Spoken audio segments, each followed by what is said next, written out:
talk about this.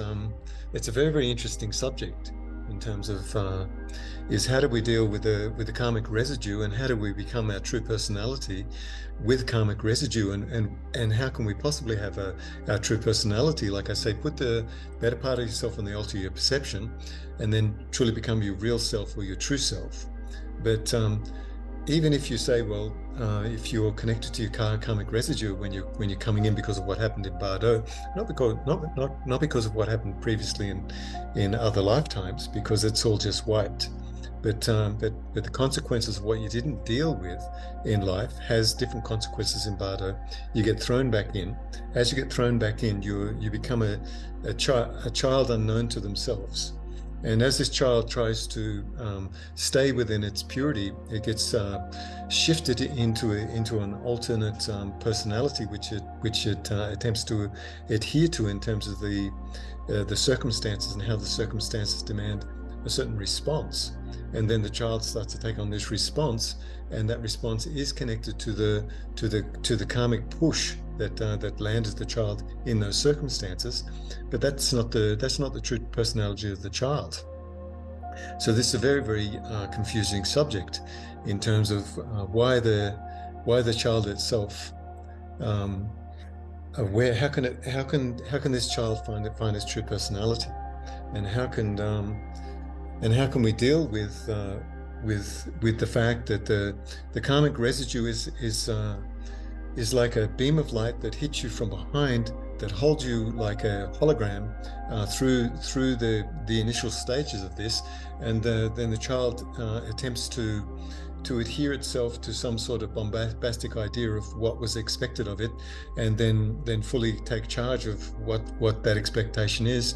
And that expectation is just to adhere to the family or to the circumstance it was born in as a mirror image of the circumstances, as some sort of embellishment of its being to replicate and to use the love of the mother and father, as they're proud of the love of their mother and father and the circumstances of being protected. And they have this full chest and basically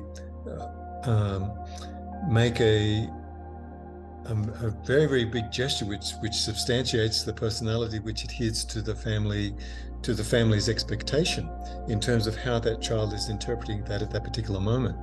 And this has got to do with karmic residue of the family they were born in, because of the karmic residue they didn't deal with in Bardo, because they didn't live properly or adhere to specific principles in their previous lifetime.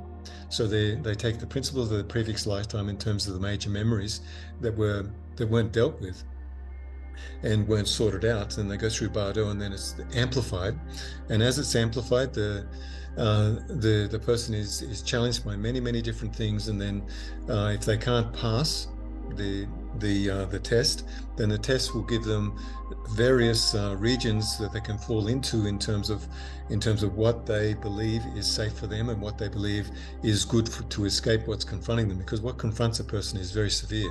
So you could imagine that somebody bangs their hand on the table and they're very, very angry. They stand up and yell at someone with total indignation, demanding to be heard. You go through Bardo, this gets 10,000 times stronger, not from the person who did this in their previous life, but by the reflection of what comes in through the field of energy of their heart, goes through this holographic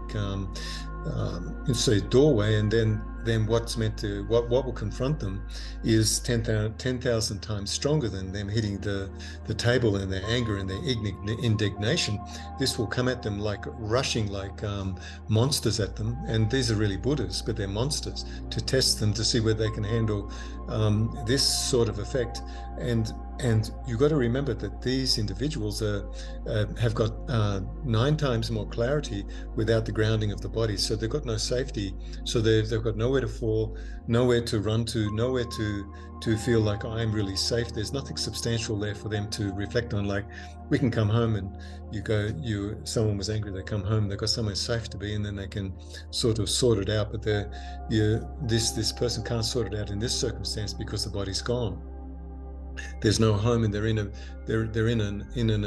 as far as they're concerned, like an illusionary nightmare that's coming at them with such fury And there are particular colors which may appear, which have a resonant field of the essence of that resonance field will emanate a certain feeling towards the person as they gaze upon these different colors which appear on the periphery behind them, to the left, to the right, and whichever one from that person's perspective feels safe, or it's got to do with some sort of perversion that they brought with them from the last lifetime. Say they see genitals or something like this, they'll go towards that because they're unresolved on a sexual level.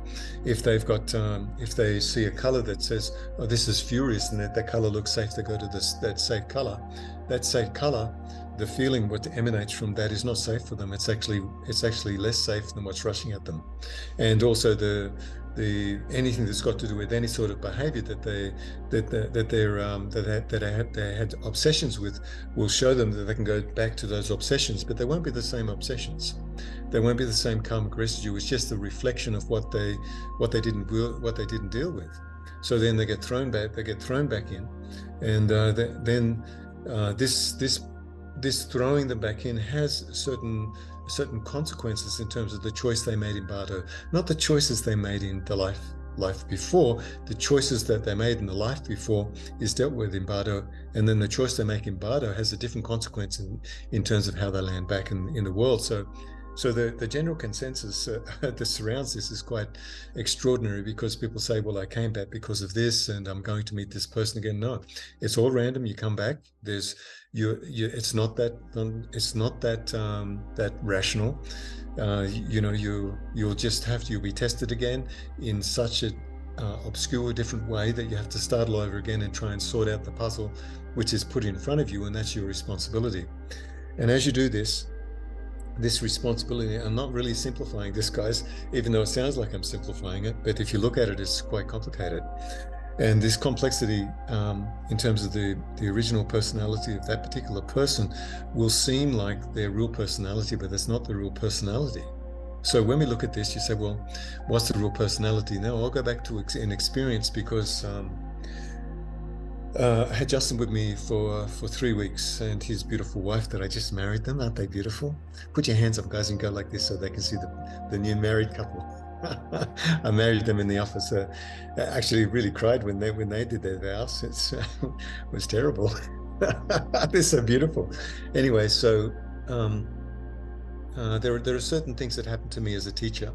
I absorb certain things, and I start to take on the characteristics of the people that are with me, so I can actually really take a close look at the resonant field of their energy system in terms of what they do, how they wake up, what they're doing at night, what they're doing with feelings. Justin's a very, very beautiful guy. I didn't have to deal with any letting go of feelings. Now, Justin has a particular quality inside of his being, that when he would wake up, he did primordial Shen Gong with me, which is the sexual practice, and it's not what you think. It's not really a sexual practice. It's a practice to make you strong, vigorous, keep you young, virile, and even if you don't have hormones and you're finished, you still do this practice, and you'll stay young and vigorous, and won't age so quickly like naughty old me. Justin says, "Where's your wrinkles?" I said, "I've got plenty of wrinkles. I'm much older than what I was 4 years ago." But anyways, now when we look at this, what I experienced with Justin is that I would wake up around 2 o'clock in the morning, and I couldn't go back to sleep for the rest of the night. Naughty Justin kept me awake all night. But this was really, really good, because what I was doing was traveling in the perception, or the field of perception that he's quite familiar with, in terms of waking up at night and then going to meditate when he can't sleep, maybe between 2 and 3 in the morning. But this went on for quite a while for me, because I hooked into it to have a really good look at what was occurring, and I found extraordinary things in this field of perception. And what I did find will adhere to the subject matter that was just spoken about, in terms of men are lost, and they're not fully themselves, and they're not fully adhered to who they're really meant to be. They're kind of lost, they're kind of empty, and they don't have the capacity to reach out. They don't have the capacity even to reach themselves to discover who they really are. But this is mainly quite a huge problem with a lot of people anyway, discovering who you're really meant to be. Now, there was Now, I don't practice recapitulation in the same way that it has been formulated from a shamanistic perspective, because I don't believe in it, because I figure it's a waste of time, because you use your imagination to imagine your future, and you also use your imagination to remember your past. But there are some things in the past which will stick like a frame, and this frame will be solid. It'll be there for the rest of your life, and you go back to your childhood, and you'll wonder, why am I looking at this? Why am I looking at this particular scene, this one particular scene? Why am I looking at this? And this has been going on with me for many, many years. And because I was in this field of energy I was perusing or just floating in, having a look, see what was there. What came up were many different experiences, very many different things that I don't want to go into, because they were quite magical, but very difficult to explain. We're crowded, actually. Our environment is crowded. We're not here by ourselves, but we're not here with evil things. We're crowded by other beings, and they're close quarter. They're up close and personal. They're rubbing shoulders with us, but we can't see. Now we're going to talk about. This is probably the same for everybody else. They'll find that. Don't go back to your past to look at different things, because the past is quite extraordinarily flexible. So the past doesn't really exist as far as I'm concerned. When Justin comes into the room, I haven't seen him for 4 years. He wants to talk about his past. I said, no. I see the person in front of me, not the person he was, because that's not fair on him for him to give me a story that he feels he has to put out on the table as an honest representation of his capacity to see that he's changed, that was different to what he was now. And I said, well, it doesn't really matter what you were in the past, it matters who you are for me right now.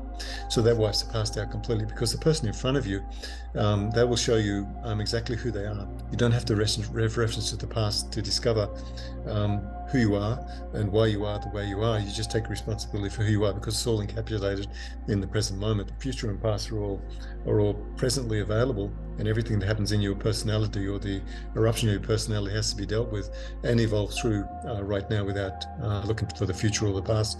Because if we take total responsibility, we are exactly right here, right now, looking at what we're doing and looking at what everybody else is doing, and then looking at our reactivity or our response to those circumstances. So it's all here.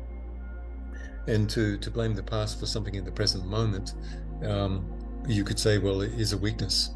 So then there is a certain personality traits. Well, people say, well, this is my weakness.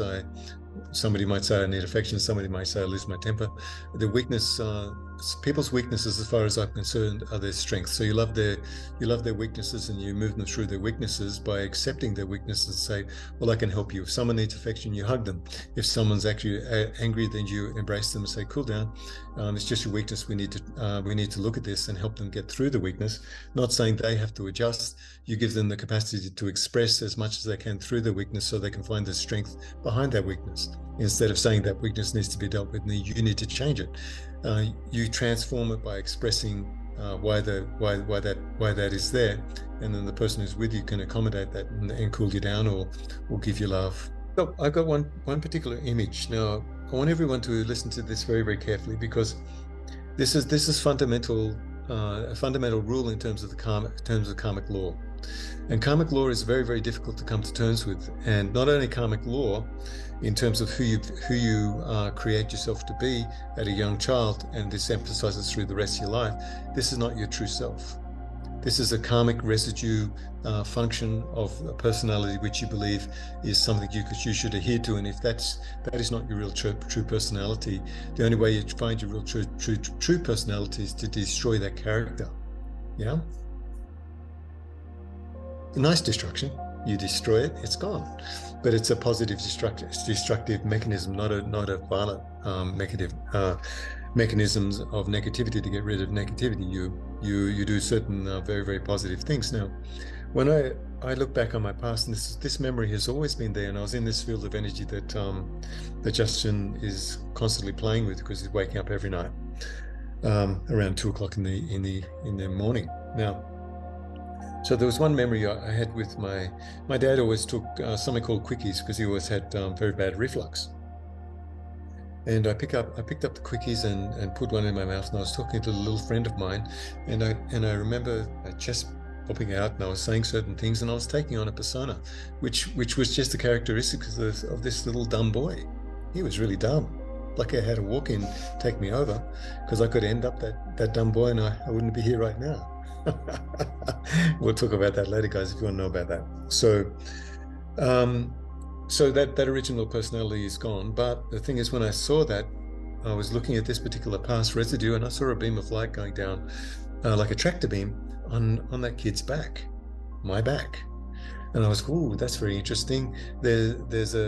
From Bardo, there's a tractor beam on this particular child which can't be detected or seen, and the child is adhering to the karmic residue or the ramifications of leaving Bardo in the fashion that he did to land where he was, which was perfect for me. But that's another story. You can read Ask Stalking Parallel Perception. You'll find out most of the crazy things I went through. But so when I saw that tractor beam, I realized, oh, it's a karmic residue. The boy's locked in, and being locked in. And I say to everybody, put the better part of yourself on the altar, your perception, and become your true personality, your genuine, pure, loving self. Now, when we look at this particular karmic residue, there is one particular method. And I've spoken about this, or two particular methods to hold you in it, and one particular method, which has got many methods to release you from a karmic residue. Now, the first method is anger is a power, jealousy is a power, corruption is a power, manipulation is a power, cruelty is a power, forceful indignation is a power. All the things that are very, very destructive that most people do with passive aggressive assertion to pretend they're not doing anything. But if you can see through them, you'll be able to see that there's something aggressive or something passive aggressive. Now these are powers. Now everybody looks at this and they say, yeah, of course these powers are up and running in this world, and our world is run by this type of corruption, because everybody really believes that these inherent inflamed personality traits are quite rightfully so to put out in the world, and I'm justified because that person did this and I'm going to do that, and you pay back. As soon as you do something to somebody, you cause another karmic line and an adherence of a feeling between an entanglement. This entanglement is probably one of the worst things you can do, because you can't go to do something to someone. I spoke about this last time. It's better you receive someone and just release them by being kind and loving to the next person you meet, kind and loving to your partner when you go home. So you transform that entanglement to love and affection to the people who really mean something to you. Or even if somebody doesn't mean anything to you, you uphold your uprightness, you're kind to them, but you only express what you know that they're capable of seeing, because you know that they're only capable of seeing a certain part of you, because as soon as they give you a certain microgesture, you know where they are in terms of how they see you. They're dressing you in a certain clothing, and you accept that clothing, because there's no way in the world you can say, please don't clothe me in that. You can't say that to people, because they won't understand, because they just put a set of clothes on you. They think they know you. Now, when we look at this, these are powers. Everybody knows that these are powers that they shouldn't be using.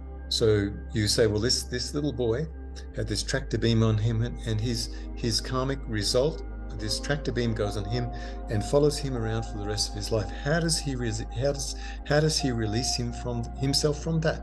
This is the biggest question.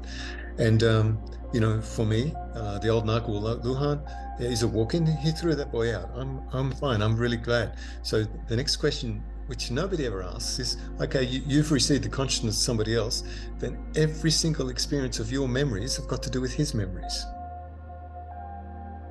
Nobody ever asked that question, did they? Nobody ever realized that, because the last Tibetan lifetime wasn't mine.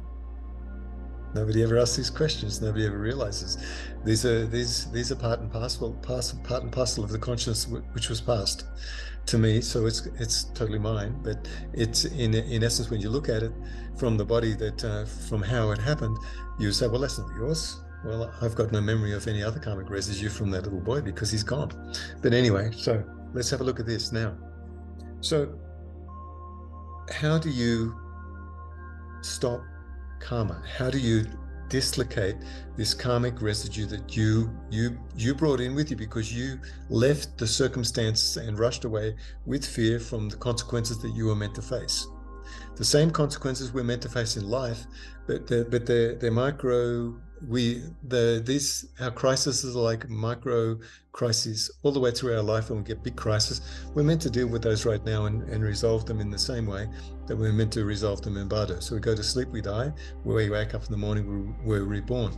And do we repeat? Do we repeat? Do we repeat? Or do we wake up with a renewed vigor? That we don't belong to the past, we don't belong to yesterday, because yesterday's gone. We're a new person. So we can consider every day is our chance to go through Bardo, to deal with all the crises, the micro crises that come in front of us, and deal with them with the most high level appropriateness that we can. So we're on a daily basis, we're dealing with the end of our life continually. Okay, now, how do we get rid of that karmic residue? Now, when we look at this, the tractor beam's on that little boy. And I've gone back to that picture over and over and over again, but I've got a walking memory. So my walking memory isn't the memory of that little boy, but that little boy is still part of my memory because that was before I was taken over. So when we look at this, and this is a very, very strange thing. So, and I know a lot of people want to understand it. They understand it very deep in China. They understand it in Tibet, what happened, but it's very, very difficult for people to understand what has happened to me. So I've never really spoken about it. And if I do speak about it, I look like I'm in the crazy basket. So, if I talk about my extraterrestrial experiences, oh, Lujan's crazy. I've been speaking about this for years, and now they're saying, oh, there's extraterrestrials. Oh, are they? Okay. Yeah, that's interesting, isn't it? Okay, now, so when we look at this, now, gratitude is a power. Love is a power. Kindness is a power. Patience is a power.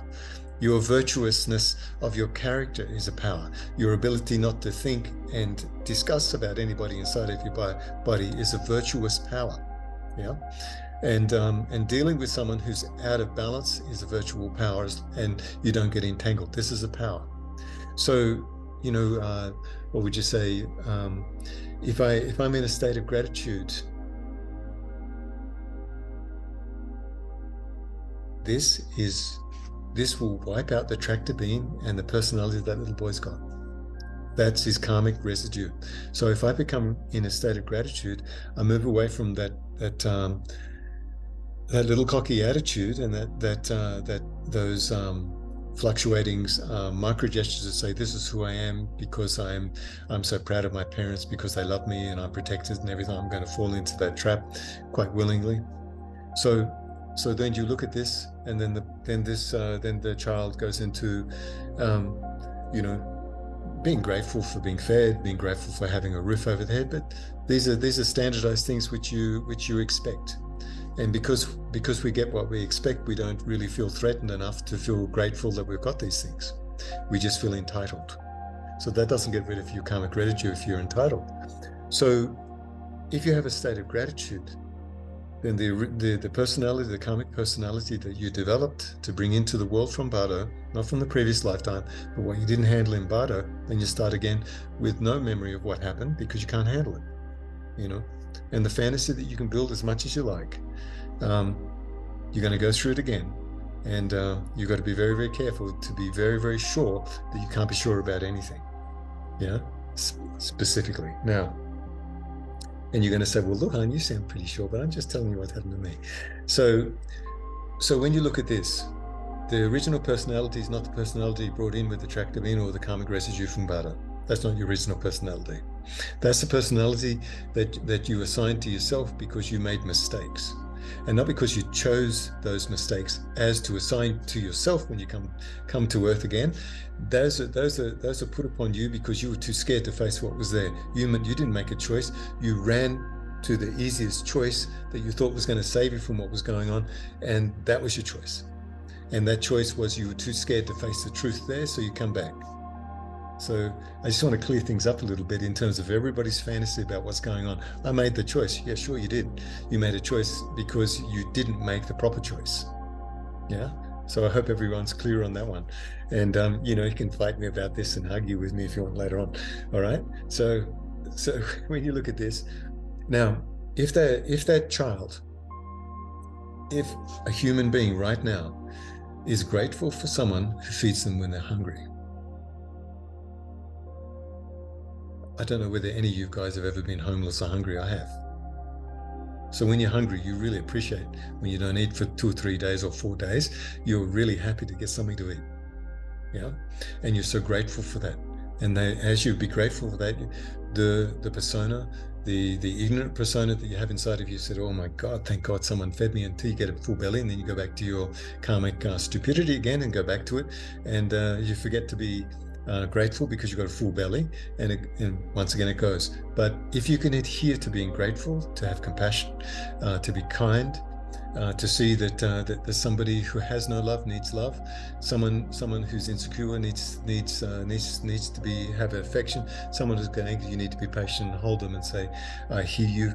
You vent it, let it out, and see what power's behind that weakness, because we're going to find out who you really are, because that's not who you really are. So your weaknesses are an indicator to show if we can get rid of that karmic residue behind that weakness is the true personality. And that true personality, those weaknesses cannot be changed into strengths intellectually. They can only be changed into, oh, someone accepts me for who I am. They give me what I need to exchange this behavior which causes me to feel like it's my weakness.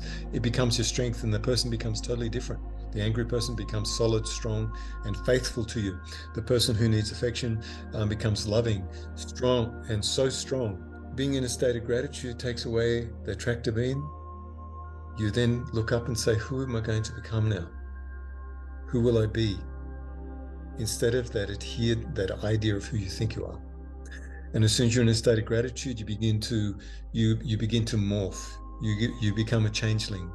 You begin to morph to other people's situational attunement, and you find the sweetest spot to communicate with them, or to watch them if you can't communicate with them, with absolute kindness, without judgment. Then your true personality, you put this on the altar of your perception, not the personality that you came in because of karmic residue. So kindness, love, and affection, understanding, and being in a state of gratitude are the powers which cut the cord of your karmic residue, so that you can be free enough to actually start to grow into your next evolutionary process in the midst of where you got captured. Just say that you had a fear of losing 4 feet of ground that you're standing on, and you've got a cliff that's 1,000 feet deep all the way around you, and you have these tremendously strong, powerful beings that are rushing towards you that can walk on air, and you don't know where to go, you don't know what to do, and you're looking, how can I truly be safe when I've only got 2 feet to stand on, and I've got all these monstrous men coming towards me. Do you understand? So you look for what is the best thing to do, and the only feeling which is available to you in terms of escaping that situation is made available. So you look around and you find, and then there's a pathway, because you looked and it gave you something which was favorable, which you remember is more safe than what's coming at you. Yeah. So then you go down that line, and that is the most unsafe place to go. You face the monsters that are coming towards you, because those monsters are the monsters you didn't face in life. They're 10,000 times stronger than anything you ever did, but you didn't face those problems. You didn't face to resolve what was in front of you. You didn't deal with it at all. So it comes up, and you have to deal with it, and you don't know why you're dealing with this terrible situation, because it's so out of proportion that it's meant to tip the scales of where your ultimate perversions in terms of what you think is safe, what you think is good, what you think is this or that. You go back to those perversions because you didn't deal with them. And the color of light or the field of energy will give you the indication you're safe here, but it's actually drawing you into something very dangerous. You go back to life, to another life, and that life will be unresolved, and it will be contained within those particular feelings, and then you will Take quite willingly the karmic responsibility, because once you go into the tunnel, you'll realize just for a second, oh, I made a mistake. Then you're born, then your memory's lost, and as your memory's lost, you will make up all these fantasies about making a decision to come down, but you'll go, oh, in the midst of just getting stuck back in, you just know, oh man, I've made a big mistake, and boom, you go strung, you go through this tunnel, bang, you're back. And you're in someone's womb, and that's it. Either a dog's womb or a person's womb, cricket's womb, something. You understand, but you can't get back. So when you're in Bardo, it's 10,000 times stronger, but it reflects back to you what you did in terms of how that other people feel like something rushed in on them. They have to deal with it because maybe they were open to you because life is like this, and then you got angry, and then it hits them, and then they close up, and then they got to track the beam of their own karmic residue. What comes up inside of them, which is what they're born into, will clash, and you'll have a rush of unresolved conflict, and it continues on its trajectory or its loop over and over and over again. But in Bardo, it's exactly the same response in terms of entanglement. You'll say, okay, well, what's that coming up? Bang, it hits me in the chest. Oh my God, everyone knows when someone gets really angry, you feel them in the chest, you go, oh no. But then your justification, your angers come up, or your sadness comes up, or whatever it is inside of you that you haven't got resolved will reveal itself. And that's the same what happens in Bardo. It'll come at you. You'll see something that you think's safe. There's a nice soft color there, and it's emanating. You're safe here. You go into it, and as you pop through it, you go, oh, no, I've made a mistake, because it reveals to you that you made a mistake, and then you're popped in, and then your memory's taken. But when you come here, you say, I chose to be here. You know, this is like naivety beyond belief. In terms of take full responsibility. Don't tell me you made the decision to come here. You're here to deal with what karmic residue that you got involved in because you didn't understand what you're doing. And when you were told the decision you made, you were wiped as soon as you went through that threshold. And when you go through Bardo, it reveals you. When you go through that line, it reveals your decision, then it wipes you, then you go down. And then there's all this fantasy about what people think. They got this grandiose idea of themselves. I chose to do this, I'm special and everything like that. No. It's your karmic residue you've got to deal with. You've got to drop that, be humble, and discover what you're really meant to do with your true personality, and all the fantasies and all the trippy ideas you got in terms of how special you are. It's how insignificant you are is special. Because how insignificant we are proves the point that we are actually nobody, and to be nobody assigns us to be truly somebody for somebody else. You did see the last window, the last video again. I did. If you've got a grain of sand inside of a wind channel, somebody pushes on that, it will help you resolve the grain of sand, even though if they've got a block of wood in their wind channel, your grain of sand will float, and you'll say, well, I'm so grateful you pushed on this because I had a reaction, and I'm going to clear this completely now because I can see it, and this is not my true personality. And the person who's focusing on you is not in their true personality. They will if they're a student-teacher relationship, you'll face that, deal with that, and you'll progress 10,000 lifetimes in 5 hours if you deal with this. If you push on this, and I've got a grain of sand, I will move 10,000 years or 10,000 or 10,000 steps because I realize I'm a wind channel, that there's something to deal with as a teacher, and it propels me. You may leave your student behind, but your student promoted that. Everyone's got to be grateful for everything. So when you look at this, it's basically what we've got to do is look at the reality, the true reality inside of ourselves. We can't really see the true reality until we put everything aside that we expect in exchange from everybody. And you really can't expect anything from anybody, but you can actually get used to someone being loyal and loving to you, and you can be loyal and loving to that person in a state of gratitude, but you can't really expect them to do anything that you expect them to do. They've got to do what they need to do. But when you look at yourself like this, as soon as you're in a state of gratitude, your karmic residue assigns itself to being severed, and you've got a chance to be free. And that karmic residue has got nothing to do with an emotional response. The karmic residue is accepting that you're You know, even you could have 10,000 or 10 very, very powerful cities, which are powers in your body, which have been assigned to you through your practice. You got to let those powers go to be your beautiful, loving self, and to be very, very sincere, because those powers mean nothing.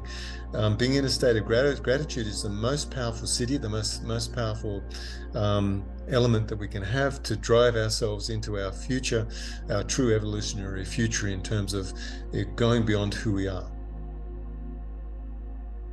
Let me tell you something about past lives. When you do start to remember past lives, you get a collage of past lives which have got very, very beautiful feelings in them, and there'll be micro gestures of good feelings, or there'll be glimpses. And this is exactly what's happened to me. And those glimpses support you in terms of your own personal growth until you can handle seeing 10 billion lifetimes and 20,000 years as a hungry ghost, and the devastating feelings that you went through. Only until you can fortify yourself with enormous amounts of clarity and emptiness and bliss and happiness in a form of communion and gratitude, then you can handle those last lives. But we're just talking about one lifetime, because that's all we've got to deal with. And we've got every single night is our death, every single morning is our rebirth.